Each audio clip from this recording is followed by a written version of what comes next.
ঈশাকুটি, তুমি কি করলে? ক্ষমা করবেন মহারাজ, সেনাপতি বিদ্রোহ করতে চেয়েছিলেন, এই জন্য আমাকে এই কাজ করতে হলো। সে কি?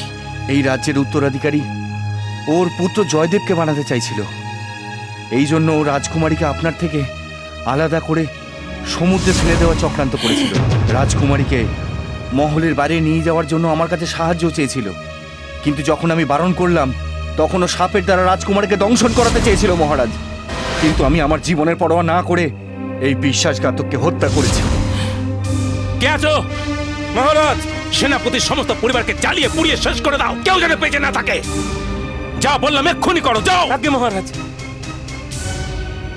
আর এর এই লাশটাকে নিয়ে কেল্লার দরজার বাইরে ফেলে দেওয়া হোক। ঈশ্বরকুটি, আজ থেকে তোমাকে এই রাজ্যের সেনাপতি করলাম। কস্তুরীমা, কস্তুরীমা, কস্তুরীমা, কস্তুরীমা! কে? আমি মা। কি হয়েছে সেবক? সেনাপতি মশাই মারা গেছে। কস্তুরীমা, সেনাপতি মশাই মারা গেছেন। মা,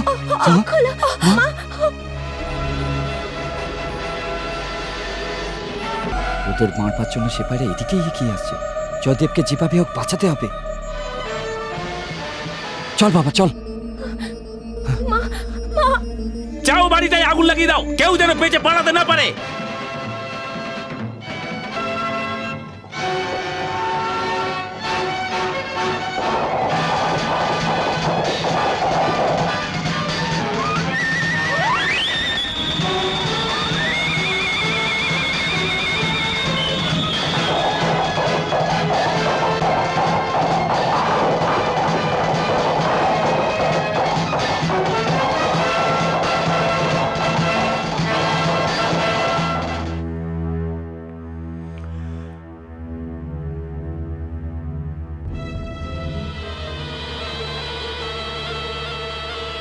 আমার ছেলেকে রাজা করার জন্য এই রাজকুমারীকে যে কোনো উপায়ে মেরে ফেলতে হবে।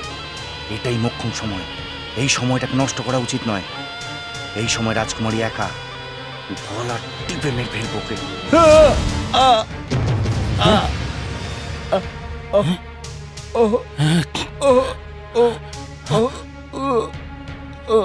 ঈশাকুটি, তোমাকে কি সর্বদংশন করেছে? আগে মহারাজ, রাজকুমারীকে মারার জন্য যে সাপকে আমি এই রাজমহলে এনেছিলাম, ওই সাপটাই আমাকে দংশন করে চলে গেল। আমি আপনার সাথে বিশ্বাসঘাতকতা করেছি। ভগবান সেই বিশ্বাসঘাতকতার শাস্তি আমাকে দিলেন। আমার ছেলে বীরভদ্র নির্দোষ, ওকে ক্ষমা করবে।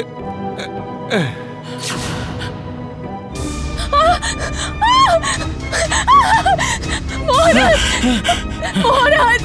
কি হয়েছে মহারানী? মহারাজ, সাপ! ওই যে সাপ! সাপ! মহারানী, মহারানী, সাপের মাথাটা কেটে ফেলবার পর ওর রক্তটা আমার চোখে এসে লাগলো। কিছু দেখতে পাচ্ছি না, আমি অন্ধ হয়ে গেছি মহারানী, আমি অন্ধ হয়ে গেছি। মহারাজ, এই খুশির অবসরে আমি একটা সন্তোষজনক কথা জানাতে চাই। বলুন মন্ত্রীমশাই। আমাদের রাজ্যের ভেতরে নাগরতলা গ্রামে একজন মহাপুরুষ এসেছেন মহারাজ। মহাপুরুষ? আগে হ্যাঁ মহারাজ, আপনি যদি ওনাকে একবার আপনার নেত্র দেখাতে পারেন তবে আমার পূর্ণ বিশ্বাস যে আপনার দৃষ্টি ফিরে আসবে। যদি এরকমই হয় তবে আমি স্বয়ং গিয়ে ওই মহাপুরুষকে এখানে নিয়ে আসছি। আমাকে অনুমতি দিন।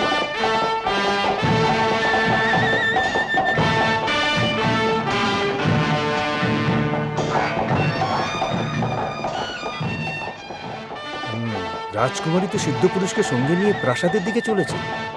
এ যদি মহারাজের চোখ ঠিক করে দেয় তাহলে আমার স্বপ্ন স্বপ্নই থেকে যাবে।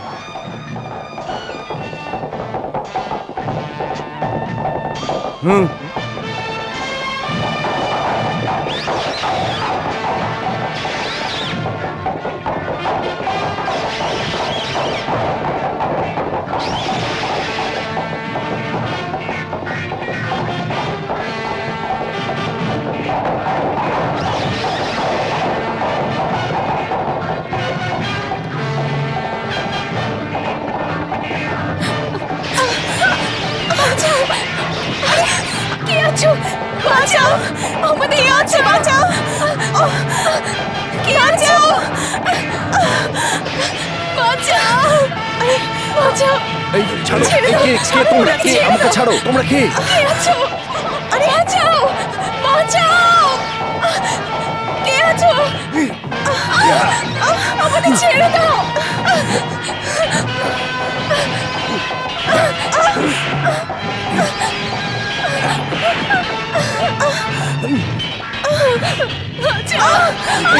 ছাড়ো, ছাড়ো আমাকে।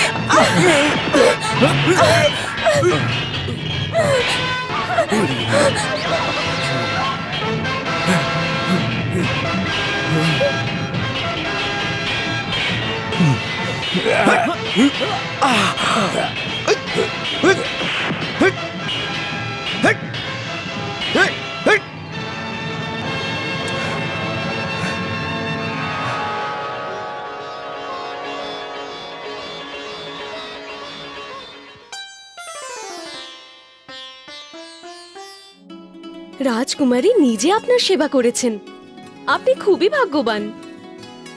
আপনার পরিচয়? আপনার অনেক সেবকের মধ্যে একজন আমি।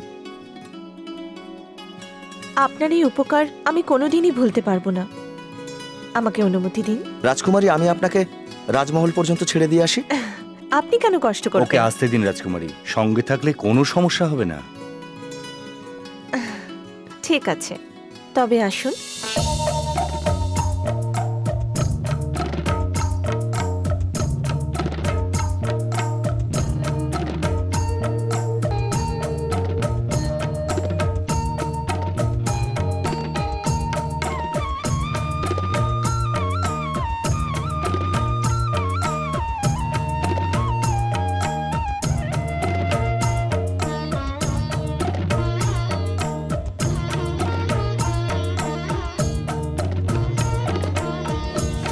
মনটা আমার যে বয়ে চলেছে, স্বপ্ন তোমার শুধু দেখে চলেছে। মনটা আমার যে বয়ে চলেছে, স্বপ্ন তোমার শুধু দেখে চলেছে। তুমি যে গো স্বপ্নের রানী, গীত মিলনের গে চলেছে। মনটা আমার যে বয়ে চলেছে, স্বপ্ন তোমার শুধু দেখে চলেছে। হুজুর, খুব খারাপ খবর আছে। মহারাজ খাজনা মাফ করে দিয়েছেন বলে সেই জন্য সমস্ত জমিদাররা খাজনা দিতে সোজাসুজি না করে দিয়েছে। তুমি সমস্ত জমিদারদের সাথে দেখা করেছিলে? আমি সবাইয়ের সাথে দেখা করে আসছি। তবে আমার সিপাহীরা কি কাজ করছিল? সমস্ত জমিদাররা আর প্রজারা এক হয়ে গেছে। ওদের ক্ষোভ দেখে ভয় পেয়ে আমাদের সিপাহীরা পালিয়ে এসেছে। গ্রামের লোকেদের সাহস বড্ড বেড়ে গেছে। আমাকেই কিছু করতে। মহারাজের হুকুম ছাড়া অন্য কারো হুকুম আমরা মানবই না। তোমার দিন শেষ হয়ে এসেছে। আরে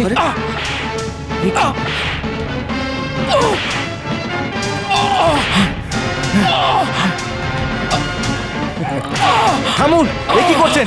ওনাকে এইভাবে মারছেন কেন? আপনি এইভাবে মারতে পারেন না। তুই কে? আমি যেই হই না কেন, কিন্তু রাজার আদেশ ছাড়া আমরা আপনাকে খাজনা আদায় করতে দেব না। একে নিয়ে গিয়ে কারাগৃহে বন্দি করে দাও। এই, চল। ছাড়ো, ছাড়ো আমাকে। জমিদার, আমি যে পরিমাণ খাজনা চাইছি তুমি সেটা দেবে কিনা? আমাকে মেরে ফেললেও দেবো না। খাজনা দিবি না? খাজনা দিবি কিনা বল, বল দেবি কিনা বল। খাজনা দিবি না? বল খাজনা দিবি কিনা। তোমরা সবাই তো মানুষ। একজন বিনা দোষে দাঁড়িয়ে দাঁড়িয়ে মার খাচ্ছে আর তোমরা দেখছো। এর প্রতিবাদ করবে না? হিট! হিট!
মহারাজের চরণে সেবকের প্রণাম। মন্ত্রীমশাই, মহারাজ, এই আমার সামনে কে উপস্থিত হয়েছেন? মহারাজ, আজ আপনার সামনে যে নবযুবক উপস্থিত আছেন, যিনি রাজকুমারীকে ডাকাতের হাত থেকে রক্ষা আমি করেছেন। খুব প্রসন্ন হয়েছি, কিন্তু তোমাকে যে দেখব সে সৌভাগ্য তো আমার নেই। এই জন্য আমি খুবই দুঃখিত। নবযুবক, কে তুমি? এই রাজ্যের জন্য যে নিজের জীবন আহুতি দিয়েছিল সেই সেনাপতি মনোহর সিং এর একমাত্র পুত্র জয়দেব আমার নাম। সেনাপতি মনোহর সিংহের পুত্র তুমি? হ্যাঁ মহারাজ, বহু বছর আগে আমার বাবাকে সম্মানস্বরূপ আপনি এই অস্ত্রটা দিয়েছিলেন। এই নিন।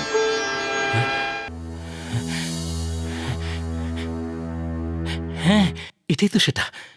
বহু বছর আগে ও যখন আমার জীবন বাঁচিয়ে দিয়েছিল, তখন পুরস্কার স্বরূপ দিয়েছিলাম। এটাই তো সেদিন। যাও, সেনাপতির সমস্ত পরিবারকে পুড়িয়ে মেরে ফেলো। এটা আমার হুকুম, কেউ যেন বেঁচে পালাতে না পারে।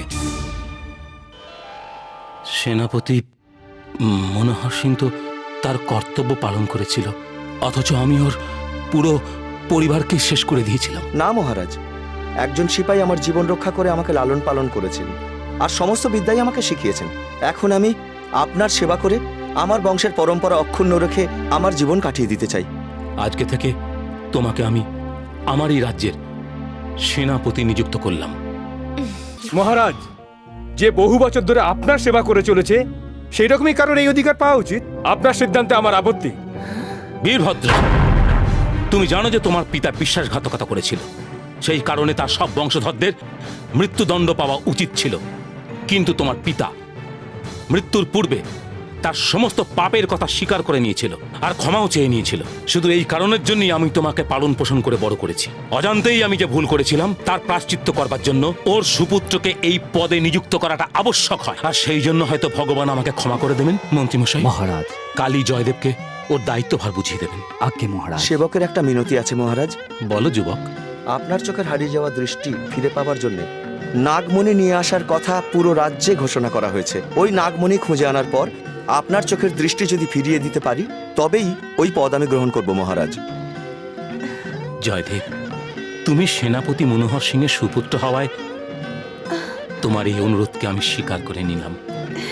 এবার তাহলে আমায় যাত্রার অনুমতি দিন মহারাজ। বিজয়ী হয়ে ফেরো। আয়ুষ্মান